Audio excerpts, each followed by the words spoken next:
नमस्कार मित्रांनो, कुण्या राजाची ग तू राणी या मालिकेच्या आजच्या भागात आपण बघणार आहोत की गुंजा नित्या व नैतिकला म्हणते, पटकन दूध पिऊन घ्यायचं, मगच तुम्हाला ही काजू कतली खायला मिळणार आहे.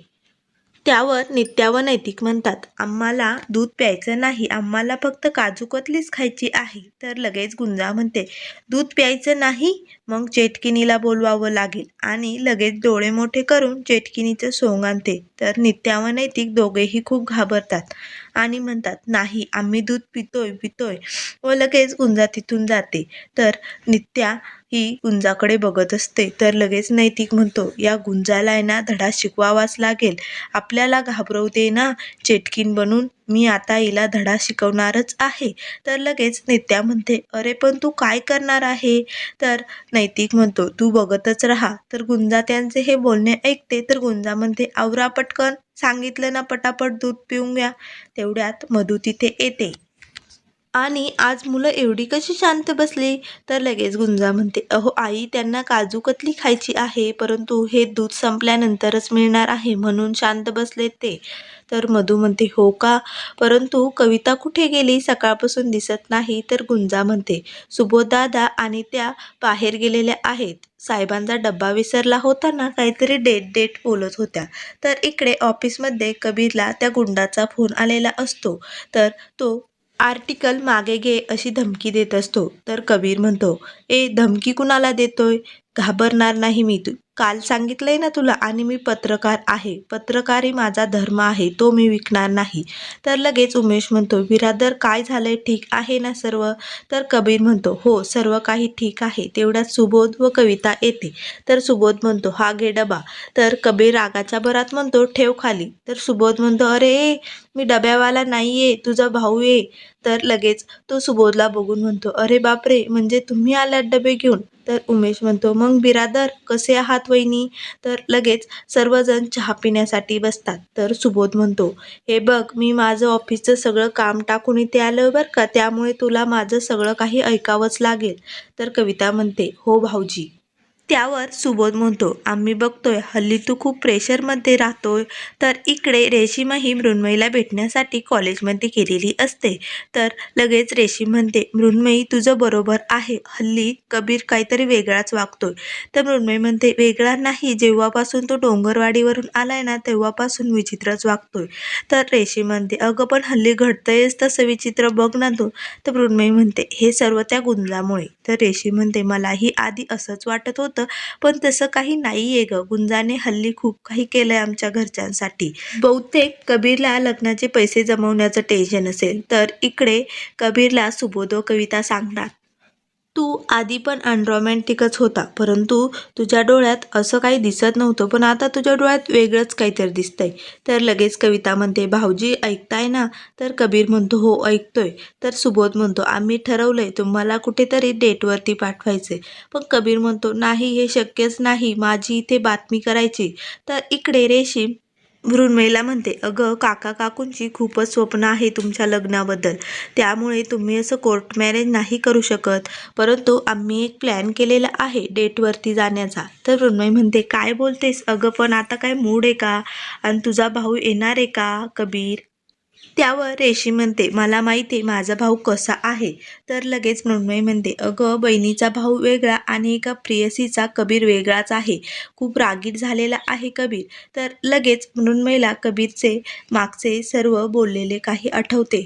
तर मृण्मयी ही विचारात पडलेली असते. तर रेशीम म्हणते, अगं बोल ना, सांग ना, तू येणार आहे की नाही.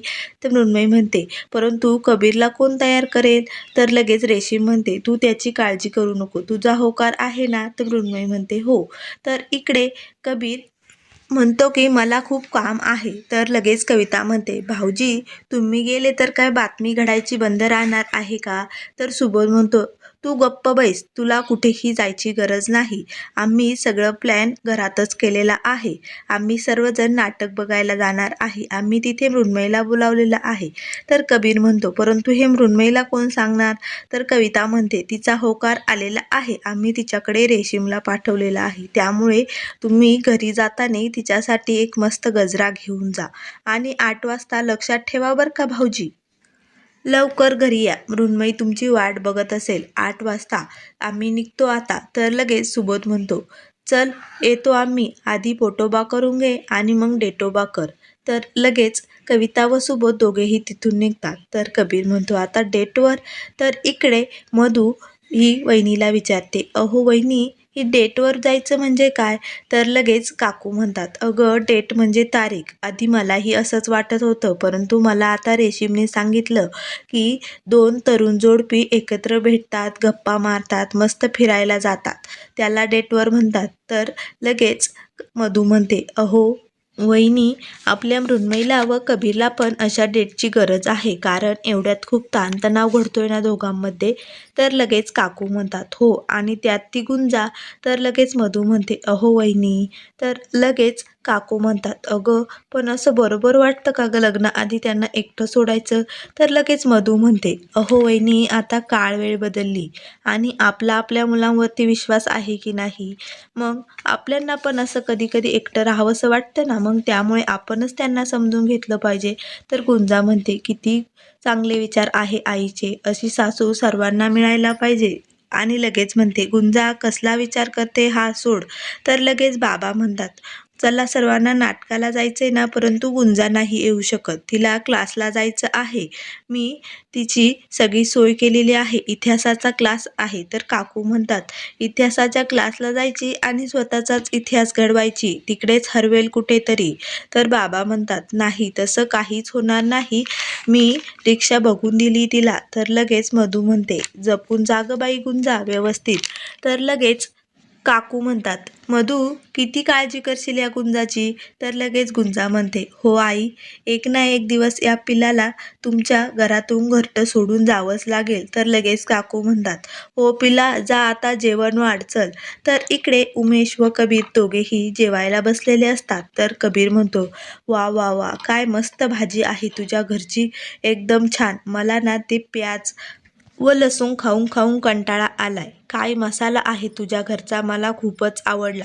तर कबीर म्हणतो, गोडा मसाला आहे, त्याला गोडा मसाला म्हणतात. तर उमेश म्हणतो, ते म्हणतात ना, असावा तर गोडा मसाला, नाहीतर नसावाच. माझ्या मेसवरच्या मसाल्याला तर काही चवच नाही, तुझ्या आणि मृण्मयीच्या नात्यासारखी.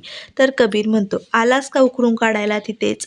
तर लगेच उमेश म्हणतो, हे बघ कबीर, तुझ्या हातात अन्नाचा घास आहे, त्यामुळे मी तुला जे काही विचारतोय ते खरं सांग, खोटं बोलू नको. मला तुझ्याकडून 2 गोष्टी माहीत करून घ्यायच्या आहे, लवकर सांग, खरं सांग, काहीही खोटं बोलू नको. डोंगरवाडीत त्या रात्री काय घडलं होतं? मला माहीत आहे तू माझ्यापासून काहीतरी लपवतोय. तर कबीर म्हणतो, तसं काही नाहीये. तर लगेच उमेश म्हणतो, खोटं बोलू नको कबीर, मी प्रभाकरचा फोन घेतला होता. त्या दिवशी तुझ्या लॅपटॉपवरती फोन आला होता ना, तेव्हा मी फोन उचललाय. मला कळलंय डोंगरवाडीत असं काहीतरी घडलेलं आहे, परंतु तो तू लपवतोय. तुझ्या हातात अन्नाचा घास आहे, त्यामुळे त्याचा अपमान करू नकोस. बिरादर असे कबीरला बोलतो. त्यावर कबीर म्हणतो, खूप काही घडलंय, परंतु कसं सांगू तुला? तर उमेश म्हणतो, बिरादर बोल, मनातलं बोलून टाक. तर कबीर म्हणतो, माझं आयुष्यच उद्ध्वस्त झालंय आणि मनातलं सांगितलं नाही ना, तर मी आतल्या आतच मरेन. माझ्या विस्फोट झालाय, त्यामुळे मला मन मोकळं करावंच लागेल. आणि कबीर लगेच डोंगरवाडीत घडलेली सर्व कहाणी सांगतो. कसे त्या गावकऱ्यांनी गुंजाबरोबर त्याचे जबरदस्तीने लग्न लावले, हे सर्व तो उमेशला सांगतो. तर हे सर्व ऐकून उमेशलाही खूप मोठा धक्का बसतो, कारण डायरेक्ट कबीरचे गुंजाबरोबर लग्न झालेले ऐकून त्यालाही खूप मोठा धक्का बसलेला असतो. तर लगेच कबीर म्हणतो, आज खूप दिवसांनी खरं बोललोय, असं मोकळं झाल्यासारखं वाटतंय. तर उमेश म्हणतो, एवढं वादळ मनात ठेवून जगत होतास कबीर तू? तर लगेच कबीर म्हणतो, मग तूच सांग ना, यात काय चूक आहे माझी? तर लगेच उमेश म्हणतो, तुझी चूक काही नाही, परंतु तू जर अजून काही दिवस लपवलं ना, तर तुझी खूप मोठी चूक होईल. त्यामुळे एक मित्र म्हणून तुला सांगतोय, मृण्मयीला हे सर्व सांगून टाक, मन मोकळं करून टाक. तर मित्रांनो, पुढील भागात कबीर मृण्मयीसाठी गजरा घेऊन आलेला असतो, परंतु गुंजा ही घरातच असते आणि घरातील लाईट गेलेली असते, त्यामुळे गुंजा ही हॉलमध्ये आलेली असते. तर कबीरला वाटते की ती मृण्मयीच आहे, म्हणून कबीर येतो आणि गुंजाच्या केसात गजरा माळवत असतो आणि म्हणतो, हा गजरा जितका सुगंधी आहे ना तितकंच आपलं आयुष्य सुगंधासारखं होईल असे बोलत असतो. तर लगेच गुंजा म्हणते, सायबा. तर गुंजा ही कबीरकडे मागे वळून बघते तर तेवढ्यात लगेच लाईट येतात. तर कबीरलाही गुंजाला बघून खूप मोठा धक्का बसतो. तेवढ्यात मृण्मयी ही दरवाजात आलेली असते आणि त्या दोघांना असं पाहून मृण्मयीलाही खूप मोठा धक्का बसलेला असतो. आता पुढील भागात काय होणार हे आपल्याला लवकरच बघायला मिळेल. तर मित्रांनो, अशाच मालिकेच्या अपडेट पाहण्यासाठी चॅनलला लाईक करा,